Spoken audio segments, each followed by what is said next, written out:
వృక్షాన్నిరా నేను వృక్షాన్నిరా, మానవాళికి ప్రాణ వృక్షాన్నిరా.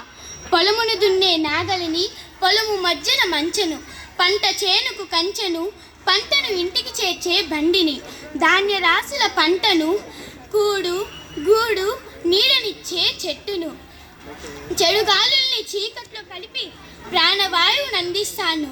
పొద్దున్నే పళ్ళు తోమే పుల్లను, పొయ్యిలో వంట చెరుకును, అమ్మ పాటకు ఊగేటి ఉయ్యాలను, పాడేటి పాటలకు పిల్లన గ్రోవిని, కనువిందు చేసే పువ్వులము, మీ కడుపార నింపే ఫలాలము, మబ్బుల్ని వానగా మలిచి వర్షం తెచ్చి నేలను పచ్చగా చేసే వారధులం, బరువును మోసే కావడిని, మీ ఇంటిని కంటికి రెప్పలా కాచే తలుపులము, అమ్మమ్మ చేతికి కవ్వాన్ని, తాతయ్య చేతుకు కర్రను.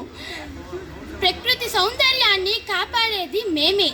దంచేందుకు రోకలిని, చెరిగేందుకు చాట జల్లెడను, రాసేందుకు తెల్లని కాగితాన్ని, చదివేందుకు చక్కటి పుస్తకాన్ని, తినేందుకు విస్తరాకును, తిన్నాక తమలపాకును, సౌందర్యానికి సాధనను, వివిధ రోగాలకు మందును.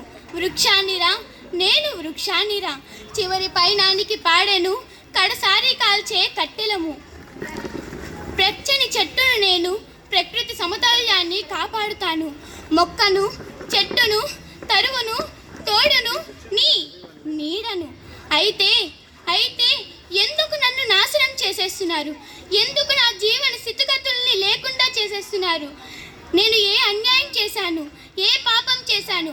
మీరు జీవించడానికి నివాసం, పీల్చడానికి స్వచ్ఛమైన గాలి, తినడానికి ఫలాలను, మీకు ఇతర అవసరాలకు ఉపయోగపడుతున్నానే, అదేనా నేను చేసిన పాపం? అదేనా నా అన్యాయం? అదేనా నా తప్పు?